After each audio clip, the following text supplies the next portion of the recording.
Welcome back. मैं love कैसा है, एक बार फिर आपका स्वागत करता हूँ आपके अपने यूट्यूब चैनल पर। ये आपकी एनवायरमेंटल स्टडीज़ जो आपका ईवीएस पेडागोजी है उनकी क्लास है, ठीक है। और जो हम यहाँ पर क्वेश्चंस जो आपके डिस्कस कर रहे हैं वो आपके प्रीवियस ईयर के क्वेश्चंस हैं, ठीक है। कुछ स्टूडेंट्स का क्वेश्चन आज हो सकता है, मतलब जो पेपर कल हो सकता है, परसों हो सकता है, या एक हफ्ते बाद, जो भी डेट हो, ठीक है। तो उनके लिए जो ये वीडियो है बहुत ज़्यादा महत्वपूर्ण हो सकती है, क्योंकि जो आपके जो पेडागोजीज़ के जो सब्जेक्ट हैं, खासकर जो आपकी ईवीएस पेडागोजीज़ है, उसमें क्वेश्चन जो है आपके रिपीट ही होते हैं, ठीक है। तो यदि आपने इससे पहले जो मैंने वीडियोस अपलोड करी हैं पेडागोजीज़ के जो सब्जेक्ट हैं, इनके साथ साथ आपके जो चाइल्ड डेवलपमेंट की जो सब्जेक्ट है, उनकी अगर वीडियोस नहीं देखे हैं तो आप प्लेलिस्ट में जाकर वो वीडियोस भी देख सकते हैं। तो चलिए एक बार फिर स्टार्ट करते हैं अपने पहले क्वेश्चन। तो चलिए स्टार्ट करते हैं हम अपने पहले क्वेश्चन से। आपका पहला क्वेश्चन है बिहार, अच्छा पहले थोड़ा छोटा कर लेते हैं, ठीक है। बिहार के गांव में बहुत से किसान अतिरिक्त धन कमाने के लिए मधुमक्खी पालन करके शहद एकत्रित करने का कार्य करते हैं, ठीक है ना। मतलब जो किसान लोग हैं वो उनकी कमाई इतनी नहीं हो पाती है ना, अब वो ज़्यादा धन कमाने के लिए मधुमक्खियों का पालन भी करते हैं। मधुमक्खी पालन शुरू करने का सबसे अच्छा समय है। अब यहाँ पर जो टाइम पूछा है आपसे, ठीक है ना, ये क्वेश्चन पहले भी जो आप यदि आप प्रीवियस क्वेश्चन उठा के पेपर उठा के देखोगे तो आपको ये क्वेश्चन बहुत मिलेगा, ठीक है। तो पहला क्वेश्चन आपका जनवरी से मार्च के बीच में मधुमक्खी पालन करना चाहिए, अप्रैल से जून के बीच में, जुलाई से सितंबर के बीच में, या फिर अक्टूबर से दिसंबर के बीच में। तो यदि आपने ईवीएस की बुक पढ़ी होगी तो वहाँ पर जो टाइम दे रखा है वो है अक्टूबर से दिसंबर तक, मतलब इस टाइम पीरियड के बीच में आपको मधुमक्खी पालन करना चाहिए, ठीक है। नेक्स्ट क्वेश्चन आपका, उसे चुनिए जो अन्य से भिन्न है। पहला पेट्रोल, दूसरा पैराफिन मोम, और तीसरा है ग्रीस, और चौथा है कोयला। तो जो आपका जो फोर्थ ऑप्शन है वो औरों से अलग है, कोयला, ठीक है। नेक्स्ट क्वेश्चन आपका, नेपे नेपेंथिस एक ऐसा पौधा है जो मेंढकों के कीड़ों मकोड़ों और चूहे जैसे छोटे जीवों को अपने अंदर फांस कर खा जाता है। हमारे देश में यह पौधा पाया जाता है। देखो यहाँ पर पौधे की विशेषता होता है, ऐसे पौधे होते हैं, ठीक है। इनमें से एक विशेष प्रकार की गंध निकलती है, मतलब एक सुगंध निकलती है, ठीक है ना। जो जो जो कीड़े मकोड़े हैं, तितली हुई है ना, कोई कीट मकोड़ा हुआ, उसे अपनी तरफ आकर्षित करता है। और जब ये उसकी तरफ आकर्षित होकर उस पेड़ के अंदर जाते हैं तो ये पेड़ जो है, जो पौधा है, ये अपने आप को ऊपर से बंद कर लेता है, ठीक है। तो ये यही बोलते हैं कि ये जो ये पेड़ है, ये इन जो कीड़े मकोड़े हैं, मेंढक हुआ या चूहा हुआ, इन सब उनको खा जाता है। तो पहला कहाँ ये भारत के किस राज्य में पाया जाता है, आपको ये बताना है। पहला अरुणाचल प्रदेश में पाया जाता है, दूसरा मेघालय में पाया जाता है, तीसरा ऑप्शन आपका असम में या फिर उड़ीसा। तो यहाँ पर जो आपका ऑप्शन नंबर बी है, मेघालय, यहाँ पर ये सही होगा। मेघालय में ये जो पौधा है ये पाया जाता है। नेक्स्ट क्वेश्चन आपका एक नेक्स्ट क्वेश्चन आपका, एक पश्मीना शॉल जो है लगभग डैश साधारण स्वेटरों के बराबर गर्म होती है, तथा एक साधारण पश्मीना शॉल को बुनने हेतु डैश घंटे का समय लगता है। तो देखो जो ये शॉल है ना, ये एक विशेष प्रकार की ऊन से बनता है ना। और जो ये ऊन जो पाई जाती है वो ऊंचे पहाड़ी इलाकों में, मतलब जो हिमालय के जो एरिया होते हैं, हिल टाइप जो एरिया होते हैं, वहाँ पर ये एक स्वदेशी बकरी होती है, ठीक है ना। उस बकरी के ऊन से ये है जो है, ये ऊन है, उससे ये पश्मीना शॉल बनाया जाता है। ये जो है 6 गुना तो गर्म होता है साधारण शॉल के कंपैरिजन में, और इसको जो बनाने में टाइम लगता है वो आपका लगता है 250 घंटे, ठीक है। तो यहाँ पर जो आपका बी ऑप्शन है, 6 गुना तो ज़्यादा गर्म होता है, 6 शॉलों से ज़्यादा जो साधारण शॉल होते हैं, और इसमें 250 घंटे तक का समय लग जाता है। तो यहाँ पर जो आपका बी ऑप्शन है वो ठीक होगा। नेक्स्ट क्वेश्चन आपका, तरुण भारत संघ नामक समूह संबंधित है, ये किससे संबंधित है। पुरानी झीलें पुनर्निर्माण करने से संबंधित है, विशेष रूप से सक्षम बच्चों को सिखाने में मदद करने में से संबंधित है, स्कूलों में दोपहर का पका हुआ भोजन उपलब्ध करवाने से संबंधित है, या फिर आर्थिक रूप से कमजोर वर्गों के बच्चों के लिए निःशुल्क कोचिंग कक्षा चलवाने से संबंधित है। तो देखो ये जो है, जो ये तरुण भारत जो संघ है, ये एक संस्था है, ठीक है ना, गैर सरकारी संस्था है जो कि राजस्थान की है। ये क्या करती है, जो पुरानी झीलें हैं उनका पुनर्निर्माण कराने, उनमें मरम्मत कराने, इससे संबंधित कार्य करती है। तो यहाँ पर जो आपका ऑप्शन नंबर फर्स्ट है वो ठीक होगा। नेक्स्ट क्वेश्चन आपका, निम्नलिखित में से लेह और लद्दाख के मकानों की विशेषताएं चुनिए। ये इस तरीके के जो क्वेश्चन हैं ज़्यादा हार्ड बताए जाते हैं। यदि आपको स्पेसिफिकेशन पता होगी कि किस प्रकार के घर जो हैं कहाँ पर पाए जाते हैं, ठीक है ना, तो आप इन क्वेश्चन को कर पाओगे। तो पहला ऑप्शन आपका पेड़ पेड़ के तनों से बनी लकड़ी की ढालू छतें होती है जो लद्दाख और लेह में मकान पाए जाते हैं, ये इसकी विशेषता है। निचली मंजिल में कोई खिड़की नहीं होती। या फिर थर्ड ऑप्शन आपका पत्थर, मिट्टी और चूने से बनी मोटी दीवारें होती हैं इनकी। और फोर्थ ऑप्शन है लकड़ी के फर्श होते हैं। तो यहाँ पर आपको बताना 4 ऑप्शन में से कौन कौन से जो ये लेह और लद्दाख में जो मकान पाए जाते हैं उनकी विशेषता है। तो यहाँ पर जो आपको जो लेह और लद्दाख के जो मकान है उनकी जो विशेषताओं में आएगा आपका, पहले तो निचली मंजिल में कोई खिड़की नहीं होती, बी ऑप्शन होगा यहाँ पर। तो बी ऑप्शन तो यहाँ पर सिर्फ बी ऑप्शन कौन कौन से में, पहले में भी है और डी में भी और बी में भी है। तो सेकंड वाला ऑप्शन होगा यहाँ पर आपका बी। थर्ड ऑप्शन भी होगा आपका पत्थर, मिट्टी और चूने से बनी मोटी दीवारें होती हैं, बी सी। और यहाँ पर जो आपका लकड़ी के फर्श होते हैं, डी। बी सी डी मतलब ए नहीं है, ठीक है ना। तो यहाँ पर जो आपका लास्ट के जो तीनों वो ऑप्शन होंगे बी सी डी आपका सेकंड ऑप्शन में। तो यहाँ पर जो आपका सेकंड ऑप्शन है वो ठीक होगा।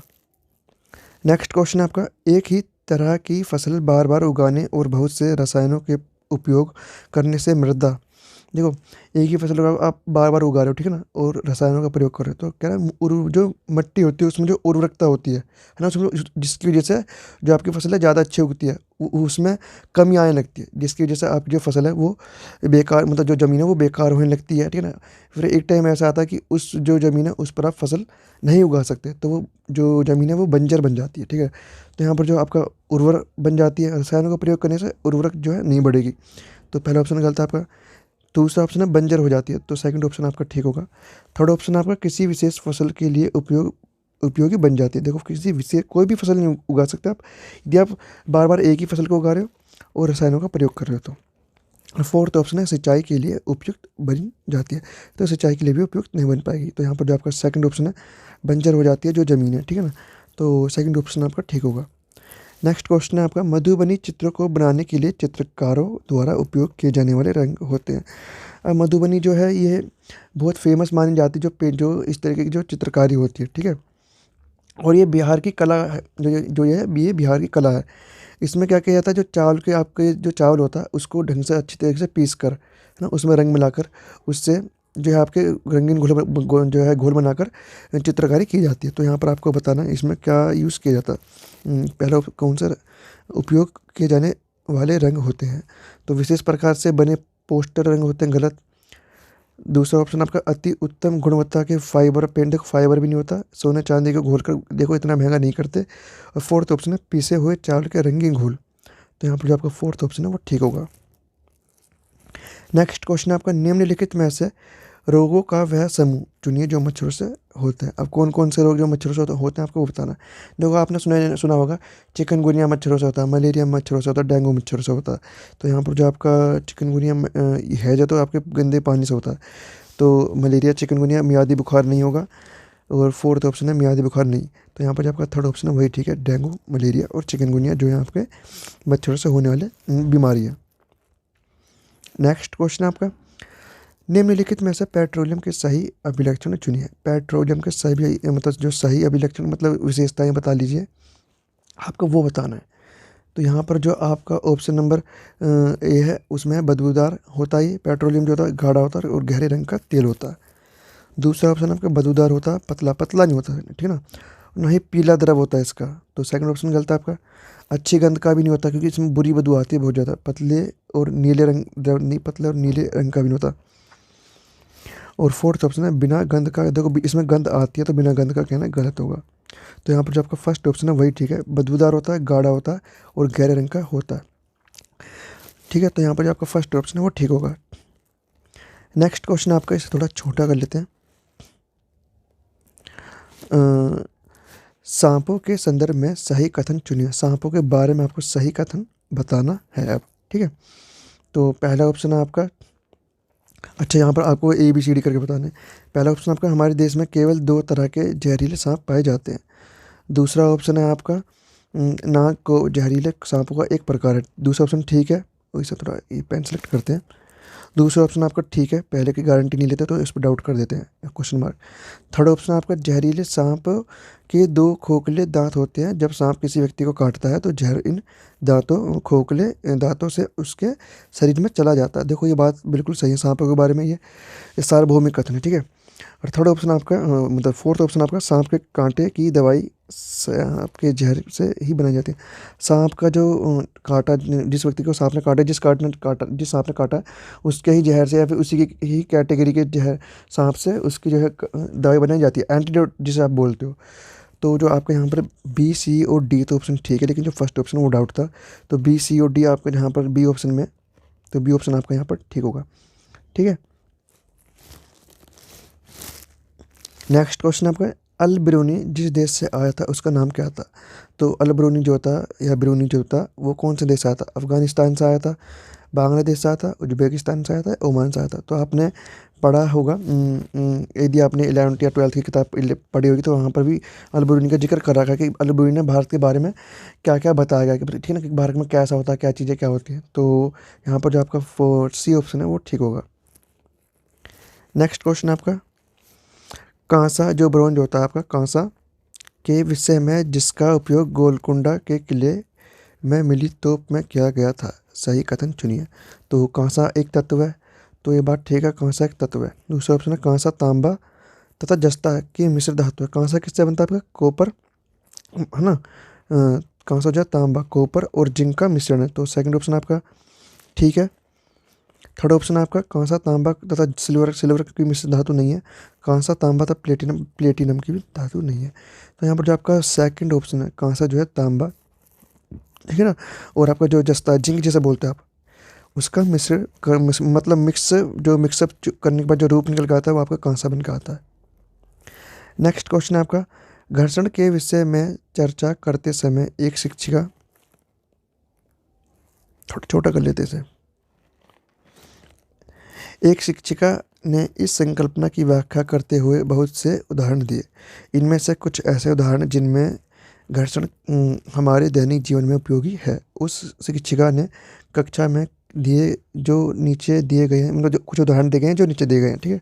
तो पहला ऑप्शन आपका, हम पेन की नोक और कागज़ के बीच घर्षण होने के कारण ही लिख पाते हैं। बिल्कुल ठीक। देखो, घर्षण आपने पढ़ा होगा कि जब कोई चीज़ खुरदरी होती है, ठीक ना, तभी हम उस पर चल पाते हैं, ठीक है। ट्रैक्टर के आपने पहिए देखे होंगे, वाहनों के पहिए देखे होंगे, उन पर डिजाइन होता है।